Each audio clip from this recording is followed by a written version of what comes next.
Bonjour et bienvenue sur cette vidéo sur la méiose. Nous allons voir ce processus qui a comme but de prendre une cellule diploïde et la diviser pour former 4 cellules haploïdes. Donc, la méiose. Donc, si vous vous souvenez, dans la dernière vidéo, nous avons vu la mitose avec ses 4 phases. Alors, la prophase, la métaphase, l'anaphase et la télophase. Et bien sûr, nous avons, entre chaque mitose, nous avons une interphase. Alors, la cellule est en interphase, entre en mitose, se divise en deux. Chaque cellule fille recommence l'interphase. Et ensuite, on aurait mitose des 2 cellules filles, interphase de nouveau, etc., etc. Bien, pour la méiose, on a des mauvaises nouvelles. Il y a 4 phases dans la mitose, processus déjà assez complexe. La méiose, il y a 8 phases. Ça, c'est les mauvaises nouvelles.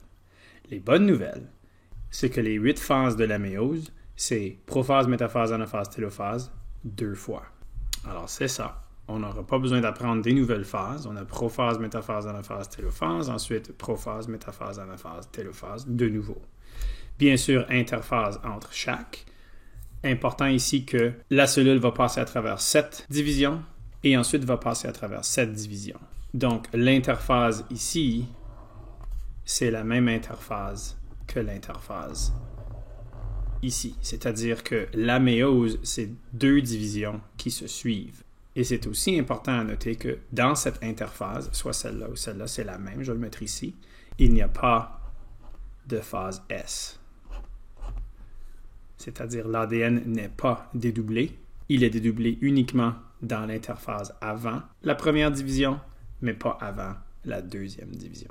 Maintenant, ça nous amène à un problème, parce que si on a 2 prophases et 2 métaphases et 2 anaphases et 2 télophases dans la méiose, pour éviter la confusion, il va falloir les renommer. Il y a d'autres bonnes nouvelles ici. Ils n'ont pas pensé longtemps au nom. Pour les différencier, on a juste ajouté un chiffre romain. Alors, ça sera prophase 1, métaphase 1, anaphase 1 et télophase 1. Et ensuite, on aura prophase 2, métaphase 2, anaphase 2 et télophase 2. Donc, ceci nous amène maintenant au nom de cette première division.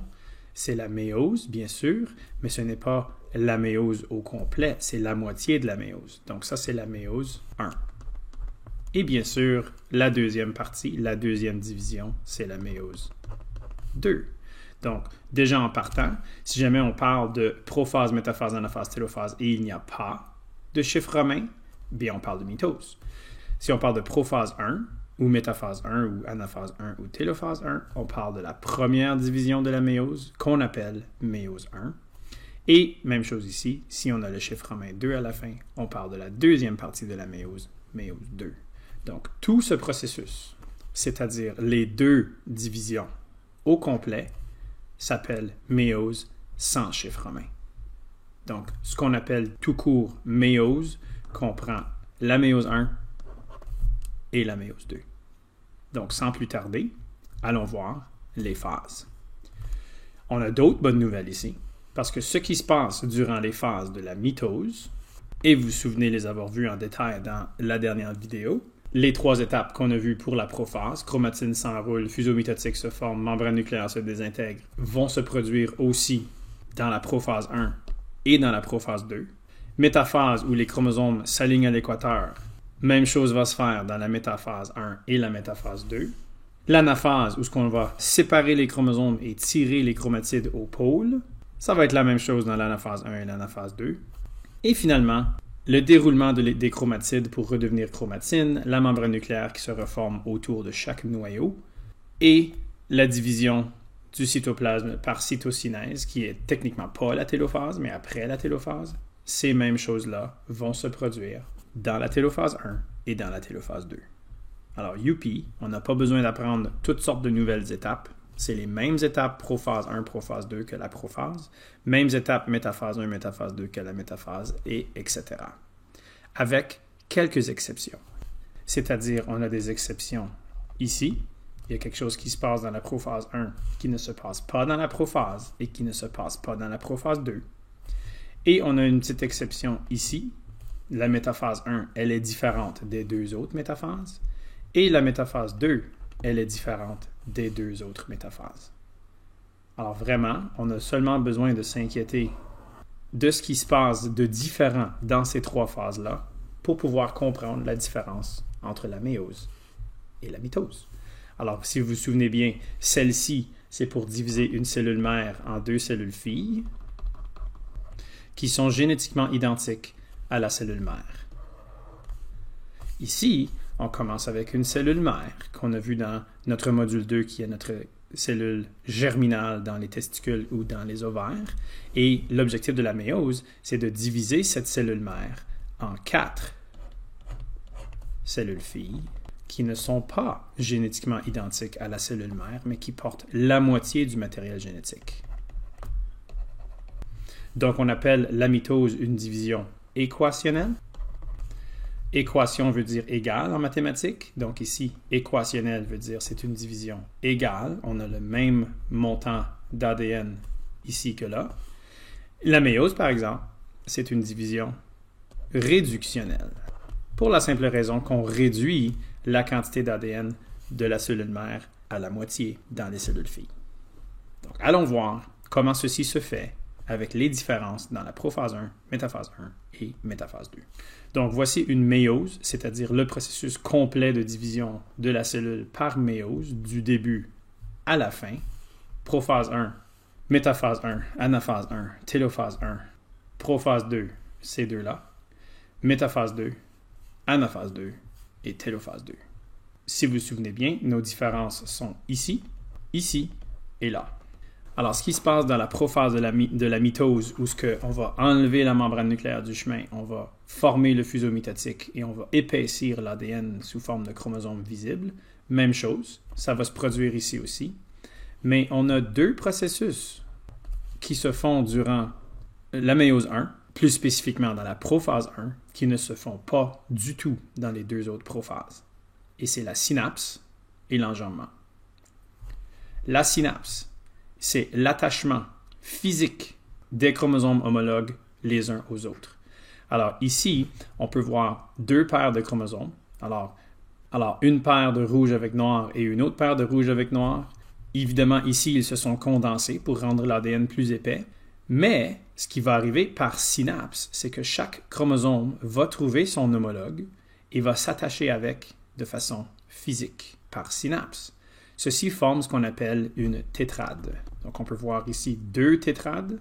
Maintenant, tétra veut dire 4. On a 4 quoi? On a 4 chromatides. Alors, si je vous fais un léger grossissement de ce qui se passe ici, on aurait quelque chose comme ceci. Et ça s'appelle tétrade. Donc, il y a 1, 2, 3, 4 chromatides dans notre tétrade. Ici, on a nos deux chromosomes homologues qui se sont retrouvés lors de la prophase 1 à quelque part dans le noyau. Ils se sont attachés ensemble physiquement pour former notre tétrade. Et non seulement ils sont attachés physiquement ensemble, mais ils se croisent. Donc, deux chromatides non sœurs. Si vous vous souvenez bien, les deux chromatides ici sont sœurs parce qu'ils sont attachés par un centromère. Les deux chromatides ici sont sœurs parce qu'ils sont attachés par un centromère. Mais cette chromatide ici n'est pas sœur avec cette chromatide-là. Fait que deux chromatides non sœurs se sont croisés. Le croisement, qui s'appelle chiasma, et on peut voir ici notre tétrade sous microscope. Ça, c'est une vraie tétrade. On peut voir chiasma à plusieurs places dans celui-ci. Donc, c'est possible pour les chromosomes de se croiser plusieurs fois. Partout où ce qui se croise s'appelle chiasma. Mais ce qui arrive, c'est qu'il y a échange de morceaux de chromosomes. C'est-à-dire, lorsque cette tétrade va se faire séparer lors de l'anaphase, bien, le chromosome rouge va partir avec un petit peu du chromosome bleu et l'inverse pour le bleu. Il va partir avec un petit peu du chromosome rouge. Ça veut dire quoi, ça? Ça veut dire qu'on fait une recombinaison génétique. Aucune de ces chromatides sont pareilles. Cette chromatide-là, c'est uniquement de l'ADN qui vient de papa. Ce chromosome-là, c'est un mélange d'ADN de papa en rouge, majoritairement papa, avec un petit peu d'ADN de maman. Le 3, c'est un petit peu d'ADN de papa sur majoritairement de l'ADN de maman. Et le 4, c'est uniquement de l'ADN de maman. Donc, on a ici formé 4 chromatides uniques et chaque chromatide va aboutir dans un gamète. Alors, si je vous dessine 4 ovules, cette chromatide va s'en aller ici, cette chromatide va s'en aller ici, celle-là, là, et la quatrième ici. Donc, on forme 4 ovules. Ça pourrait aussi être des spermatozoïdes, mais ils sont différents. Ça, c'est juste une paire de chromosomes. Chez les humains, il y en a 23 paires de chromosomes. Donc, vous pouvez vous imaginer le mélange génétique qui va se produire. Bref, il y a un nombre incalculable de différents types de gamètes qu'on peut former. Puis en plus, lorsqu'il y aura fécondation, on a un mélange génétique dans le spermatozoïde qu'on n'a pas dans aucun autre spermatozoïde. Et si ce sont ces deux-là qui s'unissent, on va former un différent bébé que si c'est ces deux-là qui s'unissent, ou ces deux-là, ou ces deux-là. Bref, la diversité, elle est immense, et ceci explique pourquoi tu n'es pas une copie carbone de papa ou de maman, ou même moitié-moitié. Tu es un mélange non seulement de l'ADN de tes parents, mais de l'ADN de tes grands-parents et de tes arrière-grands-parents. Donc, on revient à nos moutons. Synapses, ils s'attachent physiquement ensemble et ils font l'enjambement. Ça, ce sont nos deux différences dans la prophase 1 qu'il n'y a pas nulle part ailleurs. Alors, ce qui va arriver maintenant, c'est que les chromosomes vont s'aligner à l'équateur différemment de ce qui s'alignerait à l'équateur durant la mitose. Ici, vous avez la métaphase 1, puis n'oubliez pas, c'est là où on a une autre différence avec les deux autres types de métaphases. Les chromosomes, oui, s'alignent à l'équateur, comme on l'a vu ici durant la métaphase ordinaire, c'est-à-dire la métaphase de la mitose. Mais remarquez qu'ici, on avait une paire de chromosomes, et ils sont alignés, nos chromosomes, individuellement à l'équateur. Ici, on a 2 paires de chromosomes, mais ils sont alignés en paires à l'équateur. Puis l'image ici est un petit peu mélangeante parce que techniquement, les chromosomes devraient encore être en tétrade, ils devraient encore être attachés ensemble. J'imagine l'artiste ici voulait le faire pour qu'on puisse voir comme il faut. Mais vous pouvez vous imaginer qu'ils sont encore attachés comme ceci. En fait, ceci représente quasiment mieux la métaphase 1 que ceci, mais on n'a pas encore ici le résultat de l'enjambement, où c'est qu'on peut voir ici un petit peu de rouge sur le noir et un petit peu de noir sur le rouge. Donc ça, c'est une différence de la métaphase 1 par rapport aux deux autres métaphases. L'alignement des chromosomes. Ils s'alignent en paires homologues et quand ils vont être séparés, on va tirer celui-là par là et on va tirer celui-là par là et le chromosome au complet va s'en aller par là et l'autre par là. Alors ça, c'est une différence ici, où ce que, à cause de la façon qu'ils se sont alignés à l'équateur, lors de l'anaphase 1, ils vont être séparés différemment de lors de l'anaphase ou l'anaphase 2. Mais vraiment, ceci est le résultat de la différence qu'il y a eu ici. Donc c'est pour ça que je mets ma flèche ici, et il n'y en aura pas nécessairement une là. Le résultat est la formation de 2 cellules ici qui sont haploïdes. Parce que n'oubliez pas, on a commencé avec 2 paires de chromosomes. Okay? Donc, pour cette cellule qui est diploïde 2N, 2N égale quoi? 2N égale 4. Parce qu'il y a 1, 2, 3, 4 chromosomes dans la cellule. On aboutit ici avec combien? 1, 2. Seulement 2 chromosomes. Donc ici, on a un seul jeu complet de chromosomes. Donc c'est N. Et l'autre cellule à côté sera N, elle aussi. Mais attends, c'est pas tout à fait un gamète encore parce que l'ADN est encore sous forme de X. Donc à la fin de la méiose 1, nous avons l'ADN encore sous forme de X. Ce qu'on veut, c'est aboutir avec de l'ADN comme ceci, ce qu'on aurait durant l'interphase. Il y aura une interphase après la télophase 1 et on rentrera éventuellement en prophase 2. Et la prophase 2 va se produire comme la prophase 1. Il n'y aura pas de synapse, il n'y aura pas d'enjambement. Pourquoi? Parce qu'il n'y a pas d'homologue. Les chromosomes ne peuvent pas se retrouver avec leur homologue. Il n'est plus là. L'homologue de ce chromosome noir est dans l'autre cellule et l'homologue de ce chromosome noir est dans l'autre cellule. Fait qu'ils ne peuvent pas se retrouver par synapse et donc ne peuvent pas faire d'enjambement. La différence, elle est ici. Nous avons l'alignement des chromosomes à l'équateur, tout comme ici, mais ici, ils étaient en tétrade à l'équateur, avec leur homologue. Ici, ils ne peuvent pas être avec leur homologue. Donc, ils sont alignés individuellement à l'équateur. Fait qu'on pourrait penser que, hey, ça c'est la même chose que la mitose. Mais non, parce que dans la mitose, il y aurait tous les chromosomes alignés à l'équateur. On aurait commencé avec 4 chromosomes et il y en aurait encore 4 alignés à l'équateur. Et s'il en reste seulement 2, parce que les autres 2 sont où? Sont dans l'autre cellule. Alors nous avons la moitié du nombre de chromosomes alignés à l'équateur, l'autre moitié est dans l'autre cellule, et on continue avec l'anaphase, où les chromosomes seront divisés comme dans la mitose. On divise un chromosome en 2 chromatides, on tire les chromatides au pôle et on aboutit avec 4 cellules qui sont haploïdes. Et notez bien que ici, les chromosomes ne sont plus en forme de X, ils sont maintenant en forme de filaments de chromatides uniques. Donc nous avons commencé avec 4 chromosomes dans la cellule à l'interphase. Ils se sont dédoublés durant la phase S de cette interphase pour donner ce qu'on a ici dans la cellule durant la prophase 1 de la méiose. On aboutit à la fin de la méiose avec un rouge unique et un noir unique dans chaque cellule. Alors, ce qui s'est passé à nos chromosomes, c'est essentiellement ceci. On avait 2 noirs, 2 rouges, une paire ici et une paire là. Ils se sont retrouvés par synapse, ils se sont alignés à l'équateur. Ils ont fait enjambement, ils se sont fait séparer lors de la méiose 1 pour aboutir avec ceci dans une cellule et ça dans une autre cellule. Notez bien que j'ai un petit peu de rouge sur cette branche noire-là, j'ai un petit peu de noir sur cette branche rouge-là, et même chose ici. Ça, c'est le résultat de l'enjambement.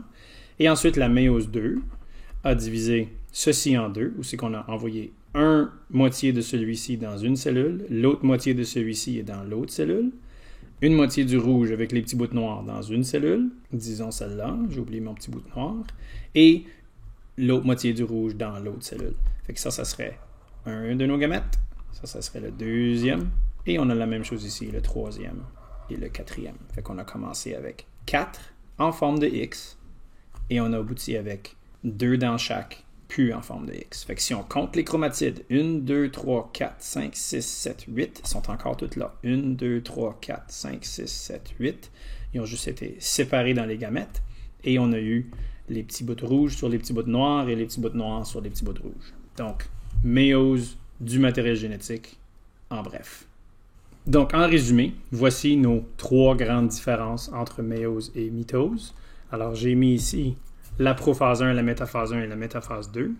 Et j'ai aussi mis la métaphase de la mitose pour qu'on puisse faire la comparaison. Alors, vous avez, dans la prophase 1, en bref, 2 processus qui ne se produisent aucunement dans les autres prophases. C'est la synapse, où les chromosomes s'attachent et forment des tétrades, et le crossing over, qui est l'enjambement, aussi connu sous le nom de crossing over, accepté en français malgré que c'est une terminaison anglophone.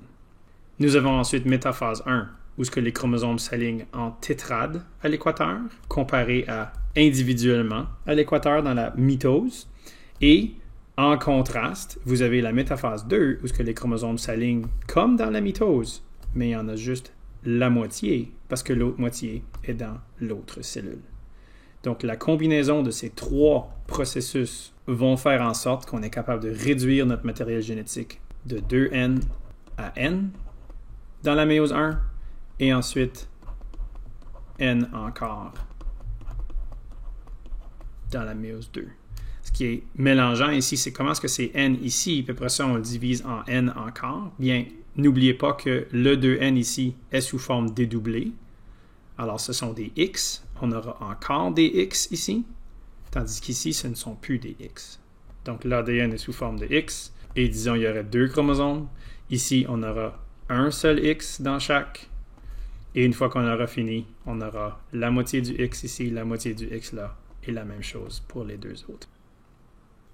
Donc, ceci marque la fin de notre petite vidéo sur la méiose. Bonne fin de journée!